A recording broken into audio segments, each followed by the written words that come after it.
اللهم صل على سيدنا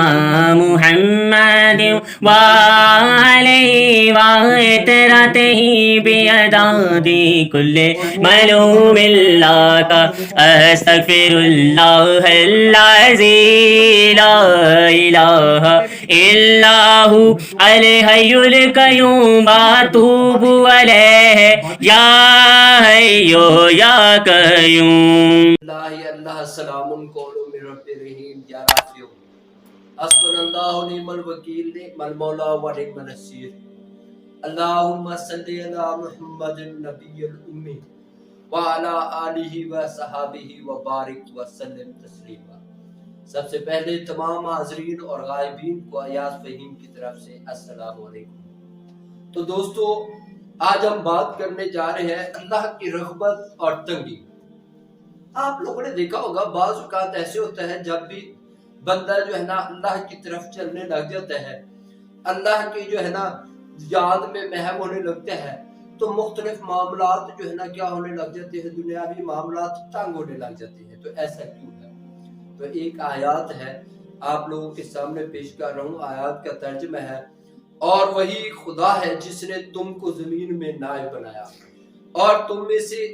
ایک کے درجے دوسرے پر بلند کیے، اس لیے کہ تم کو جو دیا ہے اس میں تم کو آزمائے، بے شک تیرا خدا جلد سزا دینے والا ہے اور بے شک وہ بخشنے والا مہربان ہے۔ تو اب سورہ انعام کی آیت نمبر 30 ہے۔ اب اس آیات کو اگر دیکھیں تو یہ بتا رہی ہے کہ اللہ تبارک و تعالیٰ نے مختلف لوگوں کے جو ہے نا کیا کیے ہیں، زمین کے اوپر درجے بنائے، اور زمین کے اوپر آپ لوگوں کو پتہ ہے انسان کو ہی اللہ تبارک و تعالیٰ نے اپنا نائب مقرر کیا ہے۔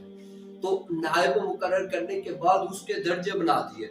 اور درجے بنانے کا مطلب یہ ہے کہ ہر ایک کو اس کے درجے کے مطابق کیا کیا جائے گا، آزمایا جائے گا، اور جو اللہ تبارک و تعالیٰ کی آزمائش پر پورا اترے گا اس پر اللہ تبارک و تعالیٰ اپنی رحمتوں کی بارش کرے گا، اپنی مہربانیاں نشاور کرے گا، اور جو اس کی جو ہے نا کیا کرے گا، آزمائش پر اس کے جو ہے نا امتحان پر پورا نہیں اترے گا، اس کو اللہ تبارک و تعالیٰ نے سزا دینی ہے۔ تو آپ لوگوں نے دیکھا ہوگا عام طور پر ہم جو ہے نا جب اپنی دنیا داری میں جو ہے نا کیا ہوتے ہیں، محو ہوتے ہیں، تو ہر ایک زندگی کی آسائش ہمارے پاس ہوتی ہے، ہر ایک مزے جو ہے نا ہم کیا کر رہے ہوتے ہیں، لے رہے ہوتے ہیں، ہر طرف ہمارے گہما گہمی ہوتی ہے، رشتہ دار دوست سبھی کے سبھی ہمارے گرویدہ ہوتے ہیں، اس جو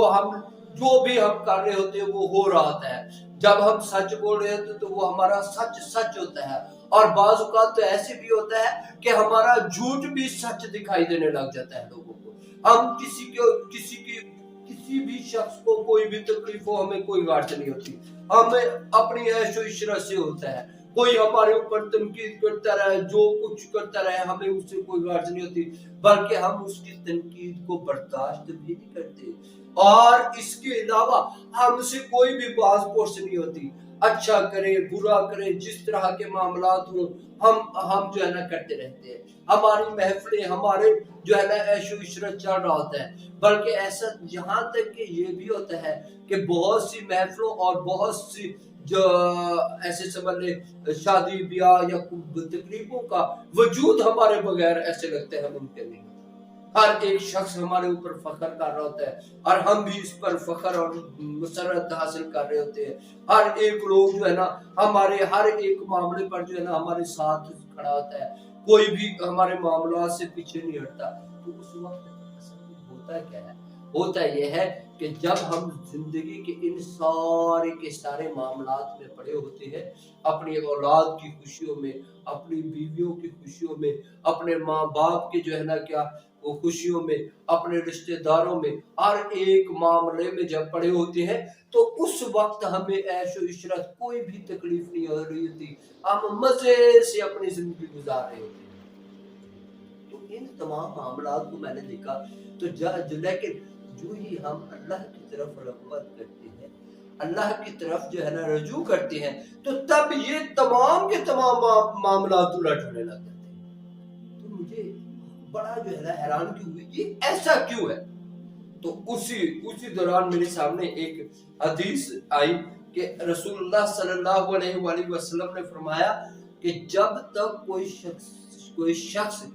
نشے میں ہو تو اسے سزا نہ دی جائے. تب میری آنکھ کھلی اور مجھے پتہ چلا کہ اصل میں یہ ہے کہ کیا ہے، جب ہم دنیا کے ان معاملات میں پھنسے ہوتے ہیں، جب ہم ان خوشیوں میں، ان مسرتوں میں، اس فخر میں، اس تکبر میں، اس غرور میں پڑے ہوتے ہیں، تو اس کا مطلب ہے ہم نشے میں پڑے ہوتے ہیں. لیکن جب اس نشے سے ہم نکلتے ہیں، جب اس نشے سے باہر آتے ہیں، ہوش کی طرف آتے ہیں، اللہ کی طرف رجوع کرتے ہیں، تو اس کا مطلب ہے اس وقت ہمارا شعور جاگ جاتا ہے. تو اس وقت اللہ تبارک و تعالی جو ہے نا ہم پر کیا کرتا ہے، اپنی گرفت، اللہ تبارک و تعالی ہم پر گرفت کرتا ہے. تو اس وقت ہمیں جو ہے نا کیا ہوتا ہے، سزا. کیونکہ جب ہم نشے میں ہوتے ہیں تو نشے میں اللہ تبارک و تعالی کا اصول ہی نہیں ہے سزا دینا. سزا اس وقت دی جاتی ہے کہ وہ کیا ہو، جب بندہ شعور میں ہو. اور سزا کا ایک یاد رکھے، یہ سزا تو ہمارے لیے، ہمیں لگ رہا ہوتا ہے یہ سزا ہے، یہ بھی اللہ تبارک و تعالیٰ کی ایک طرح سے رحمت ہی ہے. آپ نے دیکھا ہوگا ایک بچہ گندا ہوا پڑا ہو، جب وہ جو ہے نا کیا ہو، فرض کیا اس نے جو ہے نا ایسے سمجھ فیسز کیے ہوئے ہو، یا جو ہے نا یورین کیا ہوا، کپڑے اس کے خراب ہو، مٹی میں کھیلتا رہا، اس کے سارے جو ہے نا گند ہو، تو باپ اسے نہیں اٹھاتا. باپ اسے کیا کہتا ہے، یہ لو یہ بچہ لے جاؤ. اب وہ اس کی ماں کو کہتا ہے کہ جاؤ اسے نہلاؤ، اسے صاف ستھرا کرو. جب وہ اسے صاف ستھرا کر کے لاتی ہے تو تب وہ اسے چومتا ہے، اسے پیار کرتا ہے. تو بالکل اسی طرح سے میرا اللہ بھی کیا کرتا ہے، جب ہم دنیا کے ان معاملات میں گندے ہو جاتے ہیں، جب ہم اس ساری دنیا کا یہ کیچڑ ہمارے اوپر چڑھ جاتا ہے، تو اللہ تبارک و تعالی وہ سزا اسی زمن میں دیتا ہے. وہ سزا نہیں ہوتی بلکہ وہ ہمارے جو ہے نا کیا ہوتی ہے، صفائی ہوتی ہے. تو جب بندہ جو ہے نا اللہ کی طرف رجوع کرتا ہے تو اس وقت اس پر تنگی بھی آتی ہے. وہ تمام دوست جو اس کے ہر وقت گرویدہ ہوتے تھے وہ اسے چھوڑ جاتے ہیں. وہ رشتہ دار جن کے جو ہے نا محفلیں، جن کے کوئی بھی تقریبات اس کے بغیر نہیں ہوتی، وہ سارے کے سارے چھوڑ جاتے ہیں. جو ہر ایک چیز چلی جاتی ہے. تو اس وقت کیا ہوتا ہے، اس وقت یہی ہو رہا ہوتا ہے، اللہ تبارک و تعالی ہماری صفائی کر رہا ہے. ہم ہوش میں آ چکے ہیں اور اللہ تبارک و تعالی ہماری کیا کر رہا ہوتا ہے، صفائی کر رہا ہوتا ہے کہ اب یہ صاف ستھرا ہو کے میری طرف آئے. تب اللہ تبارک و تعالیٰ کی طرف ہم جب چلتے ہیں تو یہ تنگیاں، اور یہ بھی یاد رکھے یہ تنگیاں ہمیشہ ہمیشہ کے لیے نہیں ہے. یہ تنگیاں ہمیشہ ہمیشہ کے لیے نہیں ہے. تو آپ نے دیکھا ہوگا قرآن پاک کی آیات ہے، اللہ تبارک و تعالیٰ فرماتے ہیں اور ہم تم سے زیادہ اس بیمار کے قریب ہوتے ہیں لیکن تم نہیں جانتے، لیکن تم نہیں دیکھتے. یہ سورہ واقعہ کی آیت نمبر 185 میں اللہ تبارک و تعالیٰ فرماتا ہے. تو اللہ تبارک و تعالیٰ اصل میں یہ جو تنگی دے رہا ہوتا ہے وہ اپنے قرب کی وجہ سے دے رہا ہوتا ہے. تو اس لیے دوستو جب ہم جو ہے نا اللہ کی طرف چلتے ہیں تو اس لیے ہمارے پاس جو ہے نا مختلف معاملات تنگ ہونے لگتے ہیں دنیا کے لحاظ سے، تاکہ انسان کو پتہ چلے کہ یہ تمام کی تمام چیزیں، یہ سارا کا سارا کچھ جس کے پیچھے وہ جو ہے نا ساری زندگی کیا ہوا رہا، پاگل ہوا رہا، ان کے بغیر بھی زندہ رہ سکتا ہے، ان کے بغیر بھی زندہ رہ سکتا ہے. یہ تمام کی تمام چیزیں اس کے لیے ضروری نہیں، ضروری ہے تو صرف ایک بات، اور وہ اللہ کی ذات اور اللہ کی یاد ہے، وہ اللہ کا فکر ہے جس کے پیچھے جو ہے نا اس کو رہنا چاہیے. اور یہ تنگی تو اللہ تبارک و تعالیٰ صرف اس لیے دیتا ہے کہ ہم ان حالات سے، ان آزمائش سے گزر کر کندن ہو سکے، اللہ کے اس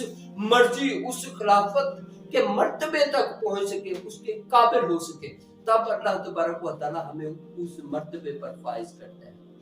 ٹھیک ہے، وہ مرتبے پر فائز کرتا ہے، اور اس طرح سے ہم وہاں پہ جو ہے نا مقرر ہوتے ہیں. تو اسی کے مطابق اللہ تبارک و تعالیٰ قرآن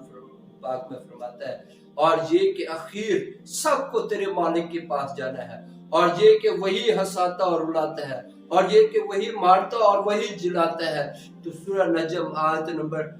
42 سے 44 تک یہ کیا ہے، دیکھیں جانا تو سبھی نے اسی کی طرف ہے نا، اس اللہ کی طرف. یہ جو رونا ہے، یہ ہنسنا ہے، یہ خوشی ہے، یہ غم ہے، یہ مرنا ہے، یہ جینا ہے، یہ سارا کا سارا عمل میرے اللہ کے ہاتھ میں ہے۔ اور یہ ہماری یہ جو ہنسی اور خوشی تھی یہ اللہ کی طرف سے ہی تھی۔ تو اس لیے میرے دوستو اللہ کی رحمتوں کی طرف سے نا امید نہیں ہونا چاہیے۔ اور یہ جو ہماری آزمائش جب ہم اللہ کی طرف چلتے ہیں تو یہ ہماری جو آزمائش ہوتی ہے یہ اصل میں ہمیں پاکیزہ کرنے کے لیے، ہمیں صاف ستھرا بنانے کے لیے، ہمیں اس دنیا کی گندگی سے صاف کرنے کے لیے جو ہے نا یہ ہوتا ہے، تاکہ ہم اللہ کے اس پیارے مرتبے، اس جو ہے نا اعلیٰ مقام جو اللہ نے انسان کے لیے مقرر کیا ہے اس پر فائز ہونے کے قابل ہو سکے، تاکہ وہ اللہ ہم سے جو ہے نا کیا کر سکے، اپنی جو ہے نا محبت کا اظہار کر سکے، کیونکہ اللہ پاکیزہ ہے اور پاکیزہ لوگوں سے ہی محبت کرتا ہے۔ جب یہ تمام کی تمام ہم خواہشوں سے بری و ذمہ ہو جاتے ہیں، جب ہم ان سے نکل جاتے ہیں تو تب اللہ تبارک و تعالیٰ کیا کرتا ہے، وہ تمام چیزیں جو آپ سے کھو گئی ہیں وہ تمام کا تمام ہر ایک چیز آپ کے پاس آ جاتی ہے، آپ اللہ کی رحمت کے سائے میں آ جاتے ہیں۔ اس وقت اور اس وقت کی عظمت، حشمت، عزت، بادشاہت اور سرداری اصل اور ابدی اور لافانی ہوتی ہے۔ یہ تمام کی تمام چیزیں جو آپ نے کھوئی ہوتی ہیں وہ ہمیشہ ہمیشہ کے لیے آپ کے پاس آ جاتی ہیں۔ اور آپ نے دیکھا ہوگا بہت سے ایسے بزرگ، بہت سے ایسے لوگ، بادشاہ تو بہت گزرے ہیں، بادشاہ تو بہت گزرے ہیں، کیا کسی بادشاہ کا نام آپ کو یاد ہے؟ کسی کا بھی نہیں۔ لیکن اگر آپ نظام الدین اولیاء رحمت اللہ علیہ کی بات کریں تو اس وقت پہ پوری دنیا میں ان کے نام لیوا ہے۔ تو وجہ پتہ کیا تھی؟ وجہ یہی تھی، انہوں نے اپنا تمام کا تمام مال و دولت، ہر ایک چیز اللہ کی راہ میں خرچ کر دیا اور اللہ کے لیے صرف کر دیا، تب جا کے اللہ تبارک و تعالیٰ نے ان کو وہ عظمت، وہ عظمت، وہ عزت عطا فرمائی جو رہتی دنیا تک رہے۔ بہت سارے صحابہ کرام ہیں، بہت سارے جو ہے نا تابعین ہیں، بہت سارے اولیاء اللہ ہیں، مشائخ ہیں جن کے آپ نے جو ہے نا کیا تذکرے سنے ہوں گے۔ تو اس لیے دوستو جب اللہ کے راستے پر چلتے ہیں تو اصل میں یہ ہوش کا راستہ ہے، اور ہوش میں جب بندہ آتا ہے تو اس کو غلطیوں کی سزا دی جاتی ہے، اور وہ غلطیوں کی سزا اصل میں کیا ہے، وہ ایک اللہ تبارک و تعالیٰ کی ایک طرح کی رحمت ہے کہ اللہ تبارک و تعالیٰ ہمیں پاکیزہ کرنا چاہتا ہے، کیونکہ وہ پاکیزہ ہے اور پاکیزگی کو پسند ہے۔